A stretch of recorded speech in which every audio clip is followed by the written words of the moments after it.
ये कोई आम स्मार्टफोन नहीं है, यह आईफोन 17 प्रो मैक्स जो कि पहली बार अंतरिक्ष की गहराइयों में जा रहा था।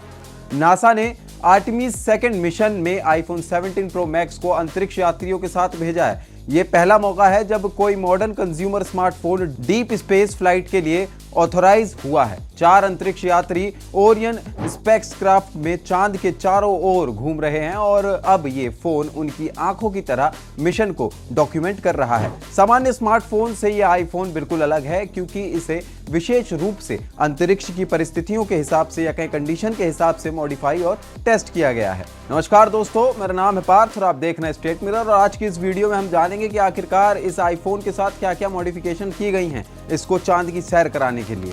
IPhone modifications. नासा ने आईफोन को सिर्फ भेजने से पहले नहीं बल्कि पूरी तरह इवैक्यूएट किया है। फोन के titanium frame, internal part, ceramic shield glass और सफायर कैमरा लेंस को जांचा गया है। माइक्रोग्रेविटी में फोन का बिहेवियर देखा गया है और यह सुनिश्चित किया गया है कि डिस्प्ले या कैमरा लेंस में किसी भी तरह की दरार के टुकड़े केबिन में तैरते हुए क्रू के लिए खतरा ना बने। नासा ने सभी स्टेज में डिवाइस की स्ट्रक्चर, मटेरियल और टर्मल टेस्टिंग की है। टूट फूट से बचाव। नासा की यह जांच किसी सामान्य क्विक चेक के से बहुत आगे है। इसे उसी तरह टेस्ट किया गया है जैसे वो किसी अन्य ऑन बोर्ड कंपोनेंट को करता है। इसका मतलब है आईफोन 17 प्रो मैक्स अब सिर्फ एक स्मार्टफोन नहीं बल्कि एक स्पेशल डेप्थ फ्लाइट डिवाइस बन गया है।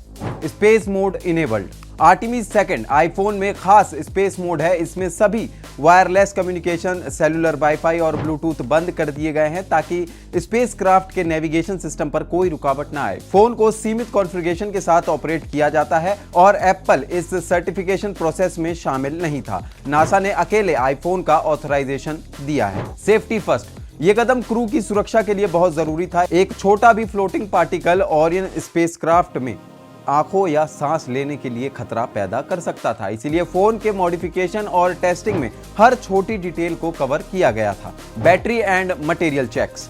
नासा ने बैटरी की स्टेबिलिटी और सुरक्षा भी टेस्ट की। लिथियम आयन बैटरी को रेडिएशन और प्रेशर में बदलाव के तहत टेस्ट किया गया। साथ ही ऑफ गैसिंग की जांच की गई ताकि फोन के अंदर का मटेरियल स्पेसक्राफ्ट के एयर सिस्टम में कोई हानिकारक भाप ना छोड़े। ये सभी टेस्ट फ्लाइट हार्डवेयर के लिए स्टैंडर्ड हैं। Lithium ion tested.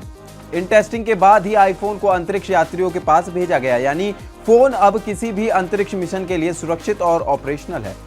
IPhone as space camera. IPhone 17 pro max space camera की जगह नहीं ले रहा है। अंतरिक्ष यात्री डीएसएलआर और गोप्रो कैमरों से जरूरी डॉक्यूमेंटेशन करते हैं, लेकिन स्मार्टफोन का रोल अलग है। इसे आसानी से हैंडल किया जा सकता है, सेटअप की जरूरत नहीं होती और पलों को जल्दी कैप्चर करना आसान होता है। Moon shoot by iPhone. IPhone के माध्यम से मिल रही इमेजेस मिशन को और इंसानियत के लिए बेहद खास है। पृथ्वी और चांद की शानदार तस्वीरें अब हर क्रू मेंबर की जेब से आ रही हैं। Future of space tech. इस मिशन के जरिए हम समझ सकते हैं कि कैसे कंज्यूमर टेक्नोलॉजी अंतरिक्ष में नए अवसर पैदा कर रही है। नासा का यह कदम दिखाता है कि स्मार्टफोन अब सिर्फ धरती पर सीमित नहीं है बल्कि वे अंतरिक्ष डॉक्यूमेंटेशन और रिसर्च में भी योगदान दे सकते हैं। IPhone 17 pro max space ready.